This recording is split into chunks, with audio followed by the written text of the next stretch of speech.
Nothing substantial happened is a far cry from the statement nothing happened made by your wife. The grass isn't always greener on the other side, as it happens. Without my permission, my wife went on a date. I locked the house, and as of right now, there is no marriage. I don't know how to start this. First, I'm very distraught. Second, I don't know if writing here is even worth it. Here's the thing. Yesterday, Merlin, it disgusts me to call her my wife, comes to me and tells me she was going on a date. I, 33 male, have been married to Merlin, 34 female, for 6 years. We decided not to have kids and lead our lives as a happy couple. Now, suddenly, a few months ago, she starts complaining about how boring life has become and how it would be better if we had kids. I said, if you really want, we can discuss about it. We still have some time, I guess. Then the next moment, she changed her mind and said it was just her midlife crisis. I took this to be her mood swings and let it slide. Then yesterday, she drops a bombshell that she was going on a date with her colleague. A date? I thought she was messing up with my head. I laughed and said, "You got me." She stared at me with wide eyes and said, "No, I'm dang serious." I just couldn't believe she was saying this. I mean, you don't expect your wife to come and tell you she's going to fuck around with another man. Oh, dear Lord. For the good 10 minutes, I thought that this was just some sort of prank. I asked her why all of a sudden she was heading for a date. She said that just to kill the monotonous rhythm, she wants to do something exciting. And what was that? Going on a date with her colleague. She shrugs it off and saying it's no big deal and it was just a dinner. I was just not able to wrap my head around this information. She sat me down and said, "Remember, I used to tell you that life has become so monotonous and we need to do something fun. But we couldn't figure out a way?" I cut her off in between and said, "We did figure out a way. We made an altogether new schedule to have a weekly date night and go for a mini vacation every 3 months. We did give several of your other suggestions a try." She yelled at me. It was all dull and uninteresting. Allow me to conclude now. I was talking to my coworker Randy at work about this, and I think you know him. Joined in and shared that he was experiencing the same misery. Later on in private, he made contact with me. We discussed this in great detail. He too has been trying different stuff with his wife and none of it seems to work, just like us. So we decided to go on a casual date and see if there was an adrenaline rush. That's why we planned this dinner. I asked her if she could hear herself. She said, "What's wrong with 2 people eating dinner?" I asked if it was just going to be 2 people eating dinner and nothing else. She affirmed yes. "Then why the hell are you calling it a date? You could simply say you were going for dinner with your colleague." She sighed. "God, I wanted to be transparent with you. Who knew you would react in this way?" "Well, we called it a day because, our conversation may go below the belt." "What the hell was that?" She stood up and said she was getting late.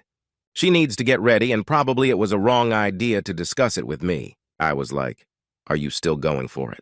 Leaving this conversation midway?" She turned back and replied in a way to mock my words. "Yes, I'm going for the date, leaving the conversation midway." She does this often to annoy me, except that it wasn't funny this time. I sat there in disbelief. 5 minutes later, she peeps out of the room and says, "It's just dinner. Don't make a big deal out of it. Pretend this conversation never happened." I curled up on the couch, not knowing what to do or how to react. She came out of the room looking ravishing in her red dress and said, "Oh, look at your face." Red like my dress. "Hold on to your desires and we'll have fun tonight." She tried to act sweet with loads of "I love you." I took a deep breath and tried to calm down myself that it was no big deal, and she was just going to have dinner and nothing else. It was no biggie, right? But I felt the uneasiness, the discomfort in my chest. I couldn't stay calm no matter how much I tried.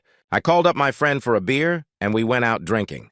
I badly wanted to spit out my anxiety with him, but I thought it was a little early. So I discussed the scenario with him as a third person. I don't know if I was able to put it out accurately or if he understood that it was my situation. He said it was not something to be worried about. As if it was just a casual dinner at a public place. I was still sitting at the bar when I got a call from Merlin asking me to come home. I was surprised because it was still 9 and she was home. She was barely away for a couple of hours. I feel ashamed to admit this, but I felt a sense of relief and happiness that she was back home, and I was guessing nothing happened between them. Yeah, simp man. Blah, blah, read the full thing. So I went home and she ran and hugged me. At this point, I was on a different tangent. I was thinking maybe she made up a story just to mess with my mind, or maybe just test me. You know how women are. I asked what's up. She sat me down and told me that it was so much fun and exciting. She feels so much alive after this date that they are planning for a weekend getaway. What the fuck? I freaked out. I snapped at her and stood up. She held my hands and asked me to calm down. She said, "This is just for fun, to make myself lively again. Don't you want your old Merlin who is always beaming with fresh energy? See, I'm already halfway just spending 2 hours on a date with him. You know I love you, and this is just going to add up to our happiness." I said, "Let me get this straight. So you want to fuck this man over the weekend and you think it would strengthen our relationship?" She was like, "Yeah, pretty much." I almost cornered her and asked, "You slept already, didn't you?" I was an inch closer to being violent. Only God knows how I controlled myself. She pushed me away and swore that nothing had happened yet, but she really wanted to go for the weekend trip. She said, "I love you, and this won't mean anything, but I really want to explore this fantasy of mine.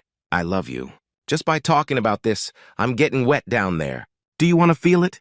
I yelled out. "Why did you quench it today if you're so desperately wanting to be a whore?" She screamed back, saying they saved the excitement for the trip. She was headstrong that she wanted to go for it and see how it actually felt. I was pretty much drunk, and before I made a foolish mistake, I drove off. I called my friend to ask if I could sleep on his couch. I came back home in the morning to get ready for work, and she was sleeping blissfully. When I was getting ready, she came and hugged me from behind, saying, "I love you." I shrugged her off. She said, "I know you are mad at me now, but I'm also sure that you love me enough to let me do what makes me happy." I didn't say a word and left for work. I'm feeling miserable. I cannot focus on anything. Today's Thursday and Saturday she wants to go screwing with that dude. I can't stop feeling miserable about it. I know my marriage is certainly over. Now I'm not even thinking about saving it anymore. All I want is to make that slut pay for opening her legs for another man. Well, you know darn well that more has happened, and it was never about just going for dinner. It's time to hit and run and leave no prisoners. Update 1. I made the whore freeze in the cold, chilly night. Guess her body was too warmed up with the actions down there, hence it needed some cold therapy. After I was done sulking about the situation on Thursday, I sat down to make my plan. Like I said, I could not let that whore walk all over me. While on my way back home, I bought the house lock and appointed a locksmith to come down on Saturday to change it. I ordered another nameplate for the house with just my name. When I went back home, she was wearing see-through lingerie. I was amazed, like, what's this all about? She looked at me and said, "Isn't this sultry to make anyone beg for me? I want to look my best on Saturday," giggled and continued. I skipped work and went shopping. Not that I wanted to save my relationship, but I wanted to record her words so that she doesn't back out later. My phone was in my pocket with the recorder on. I looked at her and said, "So, you still want to do this, despite knowing it would lead to a consequence?" She touches my lips and said, "What consequences?" There would be no consequences. I love you and I know you love me. This is just for fun, like you going fishing to clear your head. Take it in a similar way. I asked her, "So you're saying you are sure about having sex with your colleague despite knowing the fact that I don't approve of this out of marriage sex?" She said, "Yes, yes, yes, and why are you making such a big deal out of it? It's just sex. I'm not marrying him or something. I don't love him. I love you."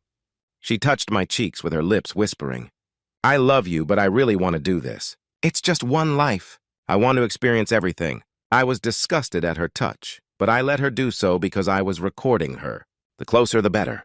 I freshened up and went out with my friend. This time, I told him everything. Last time, I wanted to save Merlin's reputation in front of my friend, but now I don't care. She herself wants to expose her tits to the world, so be it. My friend said I was sleeping on his couch that night. Pretty much summed up for him. But he was shocked to know that Merlin was up to this. I didn't reveal anything about my plan. I wanted to keep it discreet until I executed it, but I told him I would end the marriage. He said he knew a lawyer who helped his uncle save a bomb of alimony going to his narcissistic wife. I requested him to give the details to the lawyer. Funny, he already had it for me. That's how friendship works, you know? Ha! I went home that night. She was in bed. I pulled out my pillow and blanket. She asked me where I was going. I said, "Why do you care?" She stared at me and said, "You remember our vows, right? That we would never sleep apart?" I threw the pillows back on the bed and yelled, "Wow, let's see who's talking about the vows. We also took a vow never to bed anyone else, remember?" She sighed that I was unreasonable, tossed to the other side and slept. I took my stuff and went to the couch. I certainly cannot share a bed with someone who sleeps with me and fantasizes about other men. She spent the whole of Friday evening grooming herself and packing her bag for her big day. Meanwhile, I met the divorce lawyer on Friday afternoon and discussed my terms. He heard the recordings and asked me to get the evidence of their stay if possible. Nevertheless, the recording is sufficient. Saturday morning, when she went to take her shower, I snooped into her packed bag, replaced her tube of lubes with a similar tube filled with a hot white sauce of the same texture, and put it back inside. I knew she could not have sex without lubes. She's one of those who's paranoid about painful entry. I wish I could watch the fun when she applied it on her lady parts. The fun part is, they are going to a resort located in the middle of a forest. So sad that she cannot buy another tube herself. I sneaked into her phone and then to her messages to get the details of their place of stay. Although I couldn't discover anything, I could find a ton of texts they had been exchanging on how they planned to accomplish it over the past few days. They hadn't done it previously, according to the discussions. Not important. My union has ended. I snapped images of their talks on my phone instead of taking screenshots because I was pressed for time. Before anyone asks how I access her phone, let me tell you guys we both know each other's phone password. I hadn't spied on her phone before because I didn't feel the need for it. When she came out of the shower, I asked her which place. She blushed and said, "Now you care, huh?" I said, "If your lover chokes you to death with his big tool, I should know the place to pick up your dead body." She laughed and told me the name of the resort. I messaged it to my lawyer, who assured me he would get a copy of their stay. Apparently, hotels reveal this information to lawyers. I don't know how, so don't ask me. After a while, I heard a car honking in our driveway. She was still not ready. She was heading to the window to maybe call him inside. I yelled, "Don't you dare call him inside my house! You both would lie here with broken limbs." She laughed and told him from the window to stay in his car and she would come. I increased the volume of the TV to the maximum. She was saying something, but I didn't listen. After she was gone, I called up the locksmith and got the locks changed. I removed her name from the nameplate at the entrance. Then I packed all her stuff in large garbage bags and kept them in the backyard. Reality hit me when I saw the empty closet. I sat down and howled like a baby for hours. It was already evening by then. I had two options: pity myself and suffer for the mistakes that I never made, or take charge of my life and move on. I chose the latter. I took a shower and went out with my friend. He has been helping me keep sane. Today is Sunday. I hit the gym early morning to get rid of the negative thoughts and sat down to write this update. She's supposed to return tonight. I can't wait to update you guys about her reaction to the locked house. Update 2. Merlin got to experience the fun she had been wanting. On Sunday, she came before time. Looked like she left the resort in the afternoon without a shower. I saw her entering the driveway. She looked angry and not all that happy. Like she was beaming with energy when she left, and now she was returning frustrated. She looked miserable with smudged makeup. Her screw partner dropped her, but she didn't say goodbye to him. Too bad for her. She tried to open the door, but realized it was locked. She pulled out her key and tried to unlock it. That's where it got interesting. I was watching her through the camera installed above her entrance. She was groggy and pulled out other keys to unlock it. She threw her bag and wallet on the floor, cursing out loud. Then she started banging on the door, hitting the doorbell and yelling, "Are you home? Why isn't this stupid door opening?" I texted her, "Look at the nameplate in the backyard." I then blocked her. It was a sufficient clue for her. She understood that the lock was changed and she was no longer welcome in the house. She started screaming my name, asking me to come out and banging hard on the door. I yelled from the window that if she doesn't leave, I would send the recordings to her parents and friends. She was astonished that I recorded her. She started crying. "Why are you doing this to me? I am freezing in this cold. It's too cold out here. My body is already numb in the 4-hour drive. Please open the door." I didn't open it and let her plead. She continued, "I'm already feeling miserable and guilty about my decision. That jerk forced himself upon me despite me telling him that I don't do it without lubes." I was frozen to death on hearing this. I opened the door and let her in. She tried to hug me, but I blocked her. She sat on the couch and broke down. I remained silent for a minute. Then I asked her why she didn't call for help. My throat dried up as I asked her, "Did he rape you?" She shopped and said not rape, but he manipulated me into doing it and said it won't hurt, but it was hurting. And I told him to stop, but he didn't. I asked if it happened only once. She said no, 3 to 4 times. And every time he convinced you to try again, and you did. She said yes. I lost my cool and snapped at her. You manipulative witch. Who do you think I am? A jerk to believe you? Are you 16 years old who got manipulated? You're at a resort and not at his home that you couldn't escape. You could have pushed him away and walked out, but you didn't. You spent the night with him, tried God knows how many times with the hope that he would give you the thrill you were dreaming of. She started bawling and said the resort was in the middle of a forest. How could I escape him?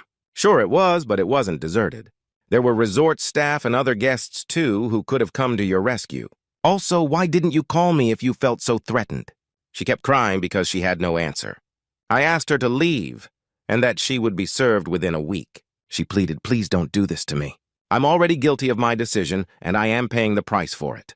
You already took your revenge by changing the lube. What else do you want? I promise I'll be a good wife and never nag about anything. I remained unmoved and said the ship had already sailed. Our marriage was over on Wednesday when you went on a date without my consent, she said. I assure you nothing much happened between us. He barely got inside. I hardly let him in. You know I cannot do without lube. I laughed and said, good for you, but we are done here. I told you there would be consequences, remember? She again started her waterworks. I thought our marriage is strong enough to sustain it. I love you, and I know you love me.